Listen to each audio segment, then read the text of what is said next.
Good morning, everybody, and to Dan Snyder and to President Allen, Coach Gruden, and to all of you who are here. We're happy to have the Redskins back in Richmond again. We're excited about you coming. It's a big deal to have the team here in our city, and while you're here, we want you to enjoy our city because Richmond is hot, and we want you to know it's hot. American Express says it's the most popular place to visit this summer. Farmer's Travel Guide said that it's one of the top travel destinations of the year. September 19th through the 27th, we're bringing the World Cycling Championships back to the city of Richmond. And so Richmond is a great place for the Redskins to be, and we're excited about you being here. We even heard today that Maryland crabs are from Virginia. So it's important for you to know that you're in a great place. We want to wish the team good luck, and we know that you're going to have a great season. I read that the coach said that the team gets energy from the citizens of Richmond, and we want you to know that's because it's such a great place. And we've had 3 good years. It's going to be the best year yet this year. So welcome back to the city, and we want you to have a great season this year. We're out there rooting for you. Thank you so much. He'll be available during practice. At this time, we'll get Coach Gruden.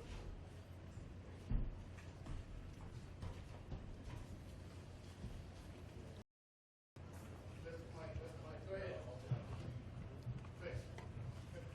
Yeah, we saw, I guess, pretty much everybody was out there today. What are you aiming to accomplish here in this first practice? Well, just continue what we're doing. You know, it's a extension of what we've been putting in through OTAs from last year, getting the new guys up to speed on what we're doing, trying to mesh as a football team, number one, and along the way trying to find our top 53 guys for the regular season. So a lot to do, a lot of people to look at, but we feel like we have the talent out there that should be great competition across the board and also implementing our system, no doubt. I'll ask, where do we stand with Junior Galette?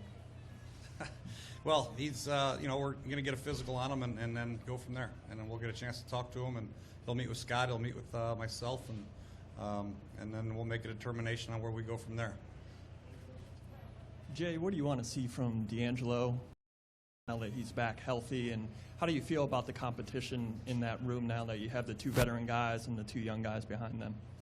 In that room, and D'Angelo makes it very strong, a strong room. He's a great leader back there, and we lost a lot when we lost D'Angelo last year. You know, a veteran cornerback of his stature and his experience is a very valuable asset to have, and you know, he's voted captain right away, and then we lose him very early. It was a big loss for us, and to have him back, now we just got to make sure we monitor where he is at and don't push him too hard, but he's the type of guy that's going to want to take every rep.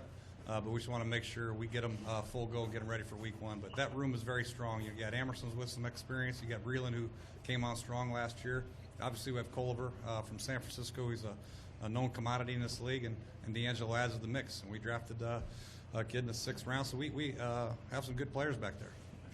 Jay, staying with D'Angelo, he told us earlier today that he expects to line up with the ones in practice today right off the bat. Is that a philosophy of yours, that a player doesn't lose a starting job to an injury, or is there something you saw that you believe he needs to be with the starting team right now? Well, he's well documented how good he is, you know, and he had a bad injury, no question about it. He's done everything right to get back. And I feel like with his experience, what he's put on tape in his career, his veteran leadership, he deserves the right to be knocked off. And he's going to be our starting cornerback right now and until somebody knocks him off. And it's going to be hard to do because he's a very experienced guy, very smart guy, and very savvy guy. And guys like that are hard to find, but we do have some people breathing down his neck for sure. Breland wants to.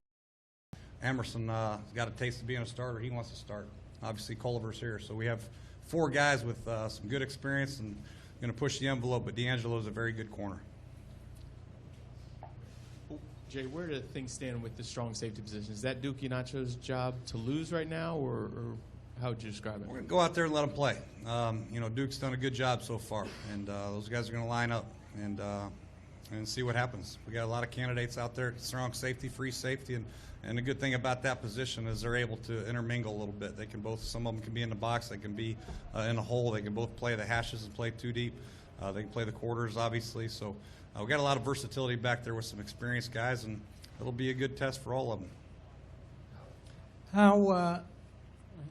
How big a deal would it be to have Jordan Reed for as many games as possible, 16, if, in theory? And You know, what can he do for your offense if he's healthy? Well, he's a great weapon for us. We just got to keep him healthy. You know, he's got to continue to get better as a blocker, number one. But as far as the passing game is concerned, he's a threat, no doubt. He can run the option routes, the choice routes on the inside. He can line up on the outside and create mismatch problems for safeties or linebackers. So, you know, he's a big part of our offense when he's healthy. We just got to try to do a good job of keeping him healthy. He's got to do a good job of maintaining his strength and point of attack blocking and all that, so he can be a well-rounded tight end. But as far as a pass-catching tight end, he's up there with the tops in the league. We just got to keep him healthy and obviously keep building his blocking strength. Jay, with the over here to your other side. So with Junior, how do you draw the line, I guess, when you have red flags in a guy's recent past, wanting to add talent? Those sometimes don't always go together. How do you, as an organization, judge that and deal with that? Yeah, we judge it on an individual basis, and that's something that Scott, myself, and Bruce, and the defensive staff will all talk about. And obviously, you know, he's had some issues in the past, but we like to draw our own conclusions about every individual that we bring into this building, and we'll go from there. But it's very early right now. I haven't had a chance to talk to him at all. So until I do, I won't draw any conclusions on what's happened to him in the past. Coach, with a guy like Morgan Moses, have you talked to him, one, about how his foot's feeling, and two, what are you expecting to get out of him here in this camp? Morgan says he feels good. You know, he's come a long way from when he hurt it. He's done everything right in the rehab process. Larry Hess has done a good job with him, and Morgan's done a good job of getting that thing right. He looks good out here. He's gained a few pounds, and he's a guy that's not going to go down easily. He's going to compete for both tackle spots, and we expect him to really make a big jump from year one to year two. A lot of these rookies, they come in, the NFL's a heck of a lot different than what they're used to. There's a lot more things they have to learn, a lot more on their plate. So we're hoping that he really can take it to the next level this year and become a heck of a tackle for us. We like Morgan a lot. We just hope he stays healthy.